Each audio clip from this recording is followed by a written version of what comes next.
क्या कहना चाहेंगे अपनी ओर से? आज स्वदेशी मेले के इस कार्यक्रम में यहाँ पे आए। स्वदेशी मेले के माध्यम से ही भारत दुनिया का सबसे शक्तिशाली देश बन सकता है।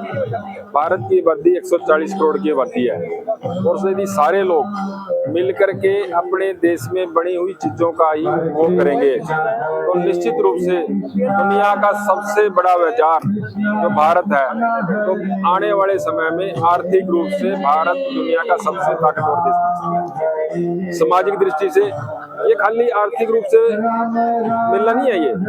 ये मेला जो है इसमें अलग अलग प्रकार के सभी लोग अलग अलग स्थान से जो आते हैं, एक दूसरे की संस्कृति को भी पहचानने का मौका मिलता है, एक दूसरे से मिलने का भी अवसर मिलता है और देश में बने हुए चीजों को इस मेले के माध्यम से जब लोगों के बीच में ये चीज जाएगी तो निश्चित रूप से सभी लोगों को ये लगेगा जो प्राचीन समय में अपना देश था वो देश आप इस मेले में देख सकते हैं।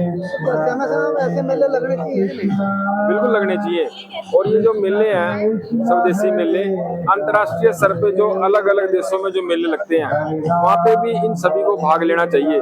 आने वाले समय में इस प्रकार की व्यवस्था भी बनाएंगे कि दुनिया के अलग अलग देशों में स्वदेशी भारत से बनी हुई चीजों के मेले वहाँ पे लगे, वहाँ पे उनको स्टॉल के रूप में अलग स्थान मिले ताकि दुनिया के अंदर जाकर के ये सब लोग भारत से बनी हुई चीजों का प्रचार प्रसार मजबूती से कर सकें। इस तरह से 4 दिन का मेला लगाया गया था, उस तरह से रिस्पॉन्स नहीं मिल पाया, क्या जागरूकता में कमी रहेगी? लास्ट ईयर मेला कहाँ लगा था? लास्ट ईयर जो मेला लगा था, हमेशा जो हम कंपैरिजन करेंगे हम लास्ट ईयर से करते हैं। लास्ट ईयर की जो परफॉर्मेंस थी स्वदेशी मेले की, अब की बार उससे 10 गुना ज्यादा है और एक शुरुआत हुई है। और ये शुरुआत कब हुई? देखो, निर्भर करता है सरकारों पे भी, सरकार किस प्रकार के विचारों की सरकार है। 2014 में स्वदेशी जागरण के विचारों की सरकार बनी, भारत माता की जय कहने वाली सरकार बनी, दुनिया के अंदर भारत मजबूती से आगे बढ़े ऐसे विचारों की सरकार बनी। और ये शुरुआत हुई 2014 से और लंबे समय तक, जैसा कि देश के प्रधानमंत्री ने कहा, 45 तक देश को विकसित राष्ट्र बनाना है। विकसित राष्ट्र इन्हीं मेलों के माध्यम से ही होगा। जब सभी लोग देश में बनी चीजों का उपयोग करेंगे तो निश्चित रूप से भारत मजबूत देश बनेगा।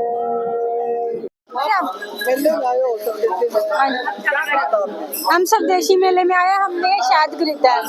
इसमें बहुत अलग अलग वैरायटी है। एक नीम का शहद है, ये देसी मक्खी का शहद है और अजवाइन का भी है।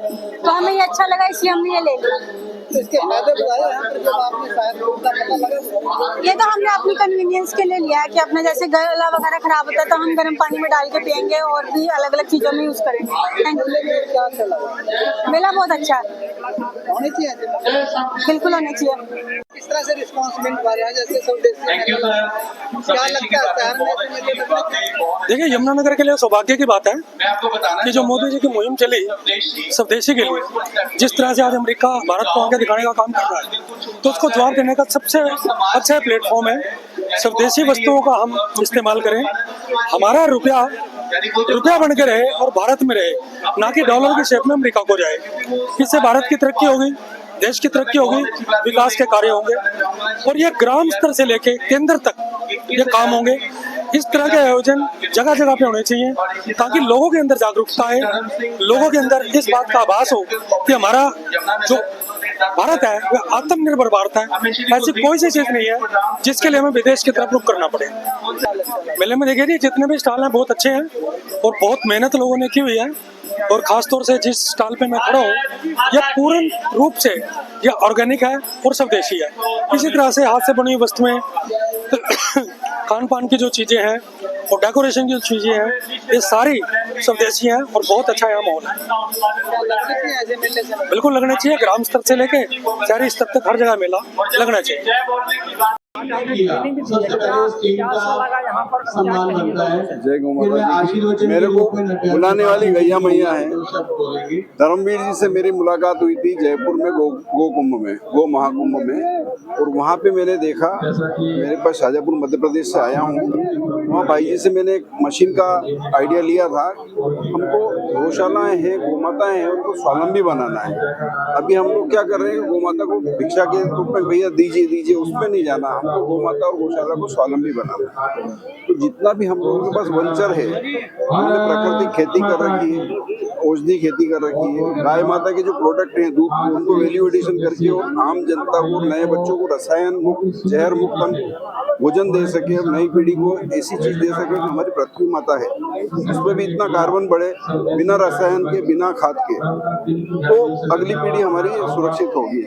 इसीलिए हमने यहाँ पे आके और भाई साहब के पास, धर्मवीर भाई साहब के पास आके दामला गांव में मैंने आज पूरा दिन ट्रेनिंग लिया है। और विशेष तौर पे आपका आग्रह था कि आपको पहले ट्रेनिंग लेना पड़ेगी, उसके बाद में मशीन लूंगा। मैंने आपको भेज दो, मैंने सीख लिया। नहीं, बोले कि आप सिर्फ कहे पे मत चलो, प्रैक्टिकल करोगे तो ही आपको सच मिलेगा। और प्रैक्टिकल मिलने के बाद मालूम पड़ा कि मेरे पास जो अनमोल धरोहर थी, जो गुप्त खजाना था, वो भाई साहब ने मेरे को प्रकट करवा दिया। हमारे पास तुलसी, एलोवेरा, बाहेड़ा, आंवला, हल्दी और न जाने कितने तरह के बेल वृक्ष, नींबू, संतरा, सबके बगीचे हैं, परंतु हमको पता ही नहीं था कि इन चीजों की वैल्यू क्या है। वैल्यू एडिशन करवाया, आपने बताया कि अपन कैसे तुलसी का अर्क बना सकते हैं, किस तरह से अपन बच्चों को रसायन से मुक्त, जो जहर मुक्त खेती और ये रसायन दे सकते हैं, वो शरीर को भी आराम मिलेगा और महिलाओं के लिए भी एक स्वावलंबन की चीज है। हम कृषकों के लिए इन्होंने जो उत्थान का काम किया है, हमारी चीज हम समय पे बेचना चाहते हैं तो बेच नहीं पाते, वो आपने इसको बताया कि आज आप तैयार करो, जब सीजन खत्म हो जाए उस टाइम पे भी आप रात में प्रोडक्ट करोगे तो हर एक के काम में आएगी। बहुत उपयोगी चीज है और ऐसा ज्ञान मिला मेरे को। आज मेरे को अपने वास्तव में आज ये लगा कि मैं दामला में आके और यमुनानगर में जो अपना ये स्वदेशी मेला है, इसमें देख के जो हम लोगों के पास स्वदेशी चीजें, अनमोल धरोहर है, उनको सबके सामने प्रकट करने का समय आ गया। नहीं, ये गुप्त चीजें हो रही थी, लुप्त हो रही थी, उनको हमने सबके सामने प्रकट किया। हमारे भाई अपने सुधीर भाई साहब, आपने जो शहद की औषधि गुणों को प्रकट किया, धर्मवीर भाई साहब ने जो हमारे प्राकृतिक जो पत्तियां से लेके फूल है, फल है, सबको वैल्यू एडिशन करके गोमूत्र को, गो अर्क को, सबको इन्होंने अपने आप में एक अलग औषधीय रूप दिया है। और जो हम लोगों के पास सहज चीजें हैं पर हम पहुंच नहीं पा रहे हैं वहां तक, आज आपने यहाँ सबके सामने लाके और इस मेले की सार्थकता सिद्ध कर दी। मैं तो आप सब मीडिया वालों से लेके और सभी लोगों को बहुत बहुत धन्यवाद बोलता हूँ कि इतने बढ़िया आयोजन के अंदर आपने एक एक चीज को बिल्कुल माइन्यूटली देख के, परख के और हर आदमी के पास जन जन तक पहुँचाने की जो कोशिश की है, इसके लिए मैं आप सब लोगों का बहुत बहुत साधुवाद बोलता हूँ।